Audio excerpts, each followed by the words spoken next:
जरा सोचो, 8 घंटे स्कूल में बिताए, 3 घंटे ट्यूशन कर लिया, उसके बाद बैठ के होमवर्क भी किया, फिर सेल्फ स्टडी भी करी, बट स्टिल रिजल्ट क्या मिल रहा है? Not a good marks. Problem क्या है? क्या प्रॉब्लम आपकी पढ़ाई में है? नहीं। क्या प्रॉब्लम आपके उस टाइम टेबल में है जो आपने बनाया और उसको आप फॉलो भी कर रहे हो? नहीं। प्रॉब्लम है क्योंकि आपके पास एक अच्छा सिस्टम नहीं है। हाँ, सिस्टम माय ब्रदर, बिकॉज एक अच्छा सिस्टम ही आपको अच्छे मार्क्स की तरफ लेके जाता है। अगले 5 मिनट में मैं आपको वो 5 सिस्टम बताने वाला हूं जिससे आप अपनी इस प्रॉब्लम को ना सॉल्व कर सकते हो। और फिर कोई आपसे पूछे कि system and marks, system my brother, because marks follows my brother, marks follows. सबसे पहले प्रॉब्लम को समझते हैं सर। प्रॉब्लम क्या है? Mood dependency.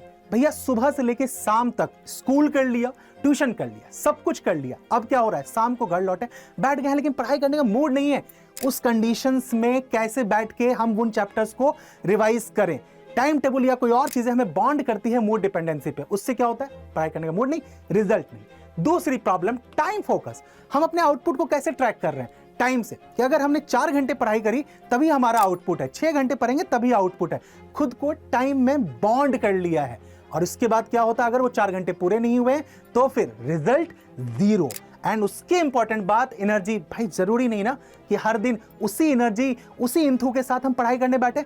कभी कभी मेंटल एग्जॉस्ट भी तो होता है। बहुत सारी चीजें होती हैं लाइफ में, फिर वो चाहे होमवर्क का प्रेशर हो, प्रैक्टिकल एग्जाम्स हो, अपकमिंग यूनिट टेस्ट हो, या फिर अपने उस प्यारे दोस्त से झगड़ा भी हो गया हो। इन सब चीजों से मेंटल एग्जॉस्ट होता है, और मेंटल एग्जॉस्ट का सारा रिपरकशन हमें अपने पढ़ाई पे देखने को मिलता है। सवाल आता है कि सर इन प्रॉब्लम्स को दूर कैसे किया जाए?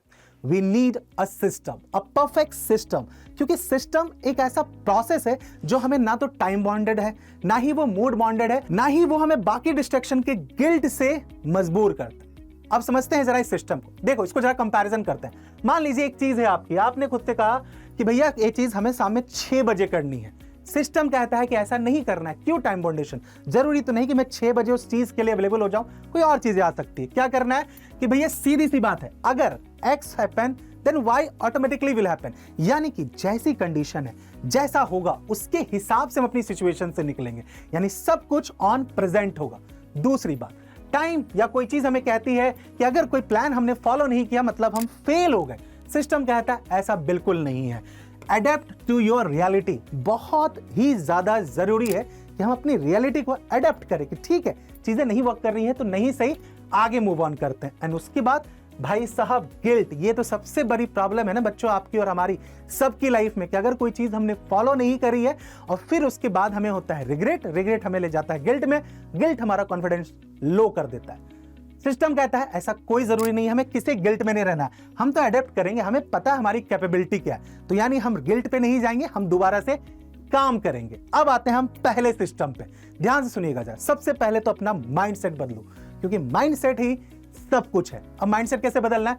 फॉर एग्जांपल, मान लीजिए हमने स्क्रॉल किया, हम डिस्ट्रैक्ट हो गए, हमें लग रहा है कि हमारा टाइम बर्बाद हो गया रील देखने में। नहीं यार, फन के लिए देखा था, कोई दिक्कत नहीं, रियलाइजेशन हुआ, ठीक है, आधा घंटा हमने फन कर लिया। अब क्या करें? गिल्ट नहीं करना है, सीधा क्या करना है? दोबारा से स्टार्ट करना है, गिल्ट को स्किप करना है, दोबारा से एक्शन पे आना है। बार बार ध्यान रहे, वर्क हमारा एक्शन पे होगा, ना कि गिल्ट पे होगा। सिस्टम वन, यानी कि देखो, इसको एक एग्जांपल समझो कि ये सोचना छोड़ दो कि आपने 2 घंटे बर्बाद किए, आप ये सोचो कि आपने 2 घंटे एंजॉय किए, अब अगले 2 घंटे आप क्या करने वाले हो, वो बहुत ज्यादा मैटर कर रहा है। System number 2, decide your peak hour. Now peak hour क्या है? मैंने कहा सबकी प्रोडक्टिविटी अलग होती है, मैं खुद रात को काम करना पसंद करता हूं। अब आप हिसाब से लगाओ बेटा, आपका भी पिछला 1 हफ्ते का टाइम टेबल नोटिस करो, पढ़ाई करने का। आप नोटिस करोगे कि दिन में कोई एक पर्टिकुलर टाइम है जिस समय आपकी एफिशिएंसी सबसे ज्यादा है। वो शायद फिर सुबह का 6 बजे हो सकता है, रात के 10 बजे हो सकता है, ज्यादा लेट नाइट तो ना ही हो तो बेहतर है। अब पीक आवर आपने डिसाइड कर लिया कि ये आपका पीक आवर है, करना क्या है? यानी इस समय आपकी एनर्जी सबसे ज्यादा, फोकस आपका सबसे ज्यादा, मन भी आपका करता है। इस पीक आवर में हमें इजी सब्जेक्ट नहीं करने, इस पीक आवर में हमें फॉलो करना है हमारा सबसे वीक सब्जेक्ट, क्योंकि क्या होगा? फोकस ज्यादा होगा और हम बेहतर तरीके से अपने जो कमजोर पार्ट है उस पर अच्छे तरीके से काम कर सकते हैं। कमेंट करके बताओ तुम्हारा पीक आवर क्या है। नाउ सिस्टम नंबर 3, ये बहुत इंपॉर्टेंट है, इसको जरा ऐसे समझे। कोई चीज हमारे सामने आई, अब हमारा मूड नहीं कर रहा है, तो हम क्या कहेंगे? आज मूड नहीं है, कल करते हैं, कल भी वही होगा, कल मूड नहीं है, परसों करते हैं। इसी को कहते हैं प्रोक्रास्टिनेशन, चीजों को टालते रहना। अब इसको तुम्हें रोकना है। इसके लिए क्या करो? डिसाइड करो कि तुमने कोई चीज डिसाइड करी कि तुम्हें मैथ्स का ये टॉपिक स्ट्रांग करना है, तो what you will do, you will decide कि भैया हम 45 मिनट्स डेली बैठ के 20 क्वेश्चन मैथ्स के करेंगे। मैं कह रहा हूं तुम 45 मिनट छोड़ो, तुम इस 20 मिनट से स्टार्ट करो। ये बिल्कुल उस रिचुअल की तरह है जो तुम डेली ब्रश के लिए कर रहे हो, जो तुम डेली नहाने धोने के लिए कर रहे हो। कोई तुम्हें नहीं बता रहा, तुम उठ रहे हो, तुम्हारी बॉडी में वो सिस्टम खुद ब खुद फिट है कि तुम्हें जाना है, उठना है, ब्रश करना है, तैयार होना। उसी तरीके से ये एक हैबिट में लेके आता है। डिसाइड कीजिए, यानी फिक्स कीजिए कि आप कुछ भी हो जाए, आंधी तूफान जो भी हो जाए भाई, आप इसके साथ कोई नेगोशिएट नहीं करोगे। इस तरीके से अपने वीक पार्ट को आप स्ट्रांग कर सकते हो। समझ में आ गया? नाउ सिस्टम नंबर 4, टारगेट करना है सिस्टम को। अब भाई क्या मतलब है? देखो मैंने स्टार्टिंग में ही कहा है कि बाकी चीजें ना हमें कंट्रोल करती है, हमें किसी के कंट्रोल में नहीं आना। सिस्टम हमें फ्रीडम देता है, फ्लेक्सिबिलिटी देता है कि हम जैसी सिचुएशन में हम उस सिचुएशन से ही कम बैक कर सकते हैं। हमें किसी चीज को फॉलो करने की एकदम बिल्कुल जरूरत नहीं है।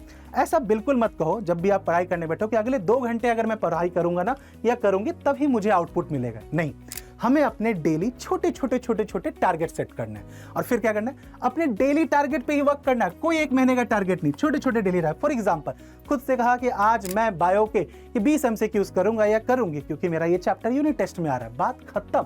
अब वो 20 MCQs हो जाए, फिर वो चाहे आधे घंटे में हो, 15 मिनट में हो या फिर 1.5 घंटे में हो, आपको उसी तरीके से करना है। टाइम बाउंडेशन किसी चीजों को नहीं रखना है। अब जिस सिस्टम की बात मैंने सबसे ज्यादा की थी, दैट इज सिस्टम नंबर 5, भाई बफर जोन। नाउ अभी बफर जोन क्या है?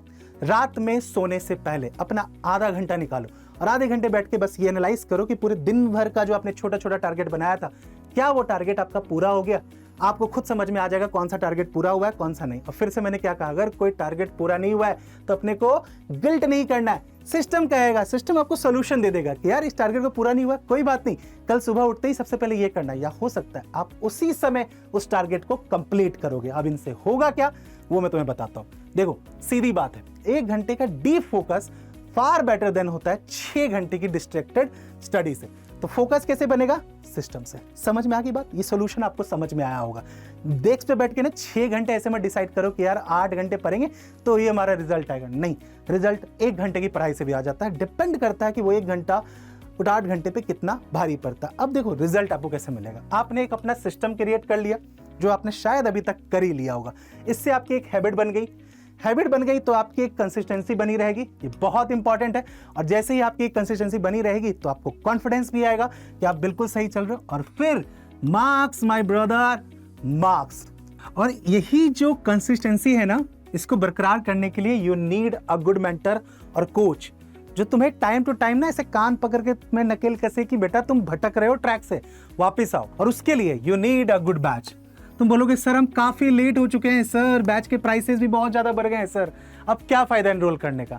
नहीं बेटा, एक कहावत है हिंदी में, देर आए दुरुस्त आए, है ना। सुबह का बोला शाम को लौट आए तो उसे भूला नहीं कहते हैं। तो ऐसा है, जाओ अभी जाके ना फटाक से आपका क्वांटम बैच भैया ऑलरेडी इतने बड़े डिस्काउंट पे चल रहा है। The great India freedom cell flat 50% of है, फ्लैट 50% ऑफ। ठीक है, तो आइए हमारे साथ बैच में जुड़िए ताकि हम आपको कंसिस्टेंट रखें और फिर जो मैंने तुम्हें बताया है कि किस तरीके से तुम्हारा कॉन्फिडेंस और फिर आएगा मार्क्स, उसके लिए जाओ, डिस्क्रिप्शन में लिंक है, अभी जाके एनरोल करो।